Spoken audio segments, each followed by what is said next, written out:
What's up, my friends? Shroomy Sean, hanging out in the flower box where I store my stuff at my medicine at night, and I'm just talking off the top of my head, gonna tell you guys a story. This is in reference to the whole truth only the worthy will understand. And where does the idea of the worthy come from? Well, it kind of goes all the way back to the very beginning. And what that comes from is, so in the beginning, the easiest way to tell you this is in the format of a story.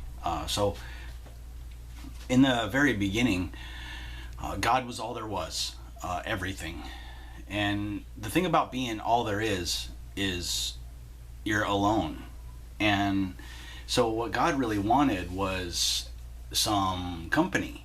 And so to create that company, God took a piece of himself off and tried to create company. Okay, and so though it was complete in itself, his self-awareness stayed with him, or God's self-awareness stayed with God, I should say, with the pronouns and all that stuff that's going on right now.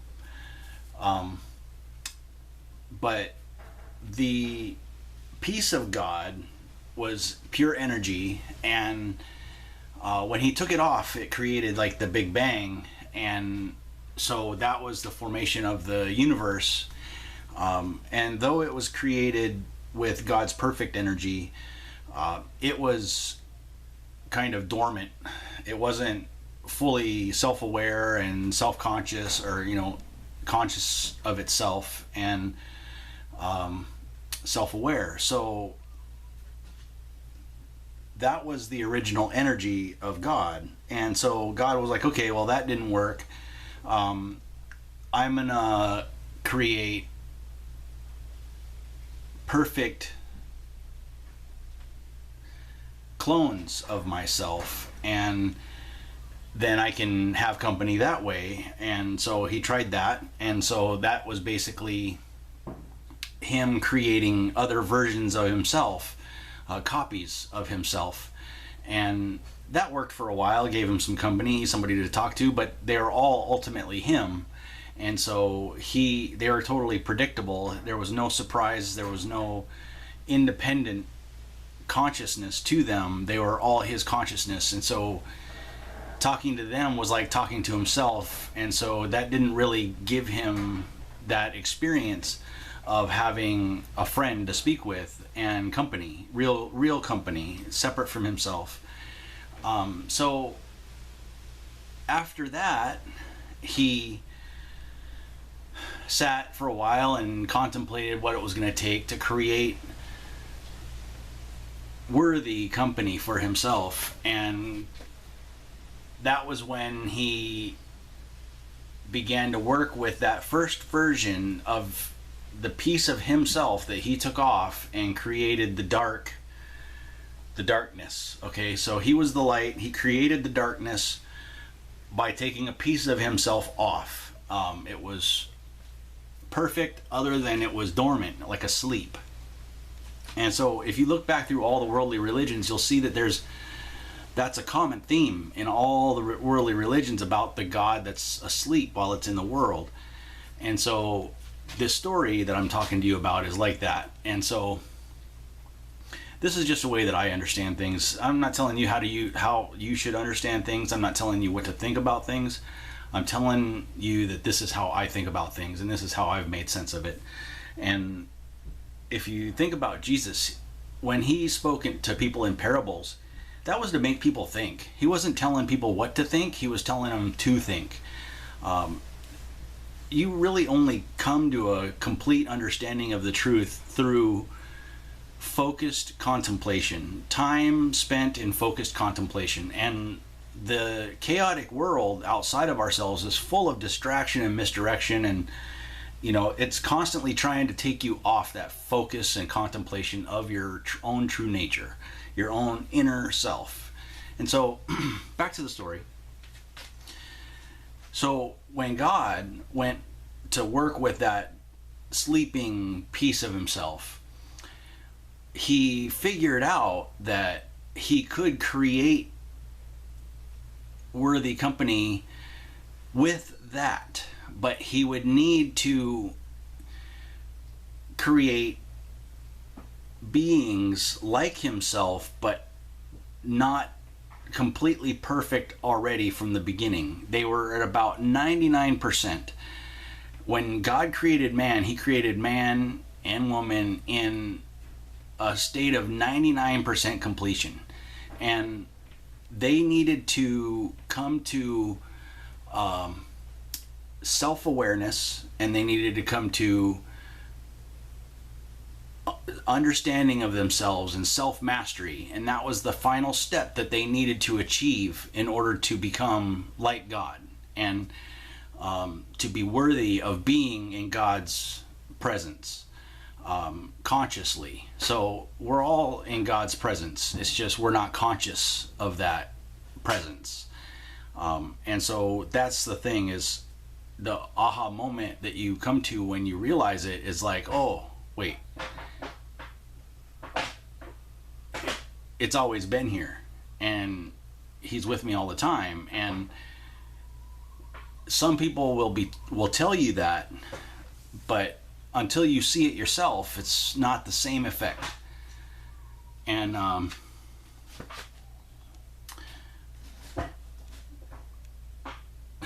got a cat in the back. Wow, knock it off. All right, my cat Waffles. So anyway, God created us almost perfect, okay? The final step is a step that we have to take on our own. My cat.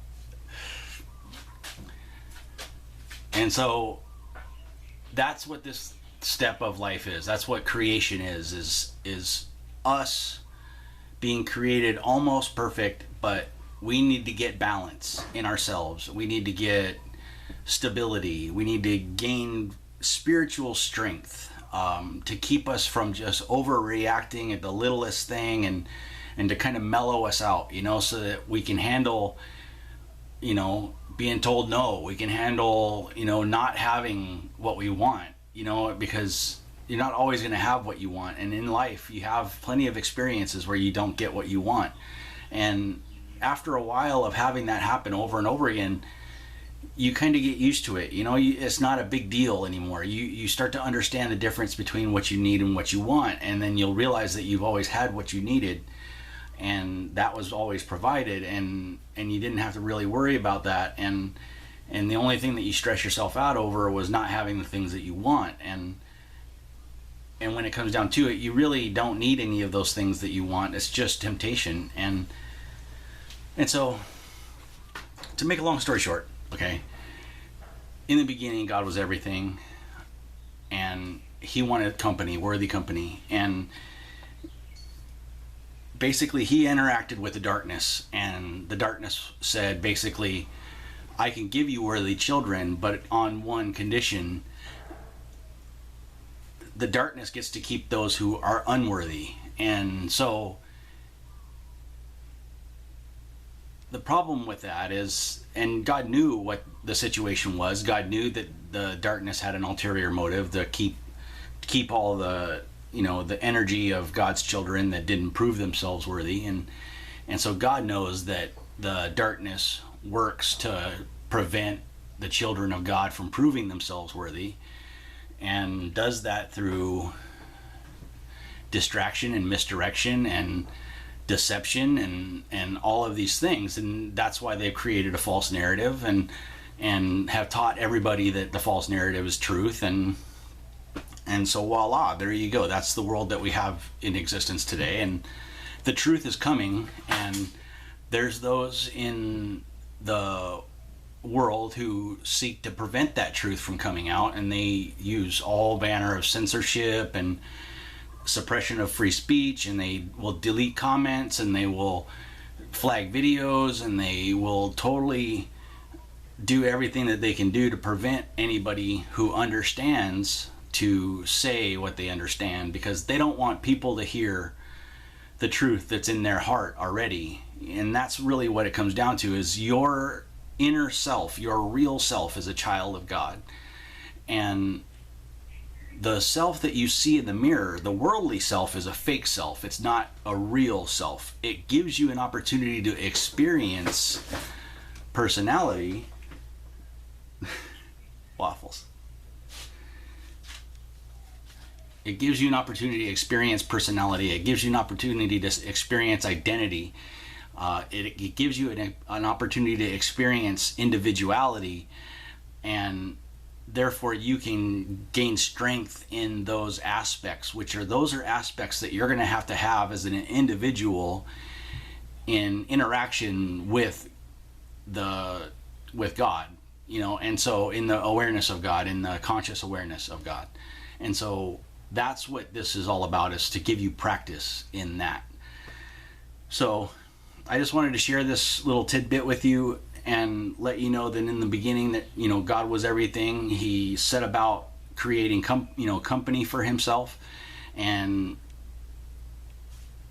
he interacted with the darkness, and the darkness had a nefarious plot, and had an ulterior motive, and God knew that, but he still saw potential in God's the potential of what was capable by the light interacting with the dark. And so that's why he went ahead with the plan, was to create worthy children. And ultimately God's goal was that all of his children prove themselves worthy. And in order for that to be the case, part of what being worthy is being able to spot the difference between truth and a deception. And so that's why he allows that there be a deception. And so that's, when you realize that the real Antichrist is actually the church of man, and it's like, wow. And when you read the New Testament and you see what Jesus was saying to the churches, and how he was chastising them for misleading the children and leading them astray, and you understand that he was standing up against the leadership of organized religion, and that's why they protested to have him crucified. It's like, wow, it's all right there. And then the high priest even lied at the end of the New Testament. The high priest lied to cover up the truth of what actually happened at the crypt. And so if you can't see that the word of the scripture has been left in the hands of the enemy, and they have twisted it to their own gain, so that therefore they can gain a lot of money, it's like, you're just totally misled. Like, that's the way they work. They work through deception. They say, oh, down with Satan and all this stuff, but they're Satan. And so God doesn't need your money. When it comes to the truth and unconditional love, that is free. You can share that freely. You don't need money for that. And so when you look at all these people gathering up money in God's name, they are all filling their pockets. And the crazy thing about money is to desire money is to desire more time in the world. And when you realize the truth about the world, you realize that you don't want to spend more time here. You want to get your job done. You want to prove yourself worthy and ascend to the higher level and leave this place of deception and misdirection and chaos. And it's like an insane asylum in this world, and led by the inmates. And you really, once you really realize the truth, you really realize that you don't want to be here anymore, and you want to let this world go. And that's why Jesus said, as for you, be passers-by. Because you're not supposed to get caught here. You're not supposed to root yourself in this world. You're supposed to come through it as a kid comes through school. And you're supposed to learn what it has for you to learn and then be ready to move on when the time comes. And there's things in this world that were created as a part of this world for you specifically to do that, to become ready to go. And the organized religions of the world, they have hidden those things behind propaganda and false images and just words that don't fit what these things are. These are psychedelics. The word psychedelic means soul manifest. It comes from two Greek words, psyche and delos, soul and manifest. Look it up. It's really, when you realize that, you're like, wow, it's always been here for us. And they have tried to make it so that we don't know that those things have been here for us. And they have told us that those things are bad for us, but in actuality, they were created for us. And so the reason for that is so that they can keep everyone confused and then be the source of understanding. And when that's the case, they protect their business model and ensure more income later in the future. And that is the biggest problem that has turned people away from Scripture, is the corruption of the church. And so when you realize that, you're like, wow, all we need to do is prove ourselves worthy, and then we leave. We don't get stuck. And God's unconditional love, He doesn't want us to get stuck here. He wants us to come to Him and be ready to be with Him. And He gave us what we need for that. But again,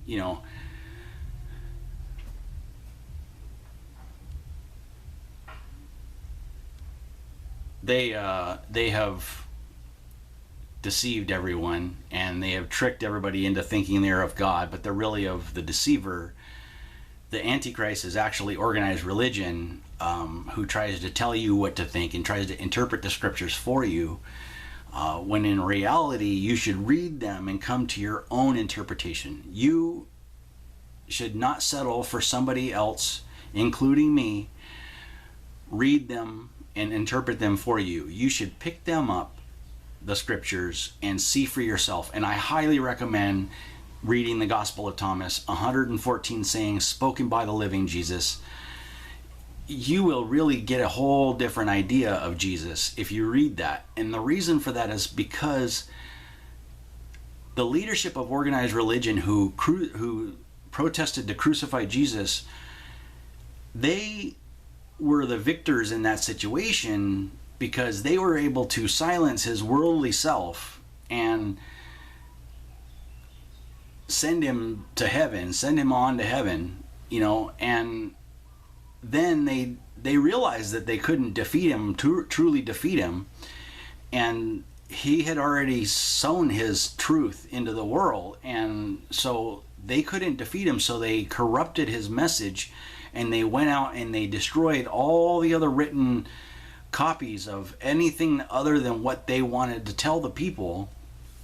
And so when the Gospel of Thomas was found in a clay pot in a cave, it was a monumental find, and most people can't get how important that is. And there's been a lot of books, The Sacred Mushroom and the Cross, by John Marco Allegro.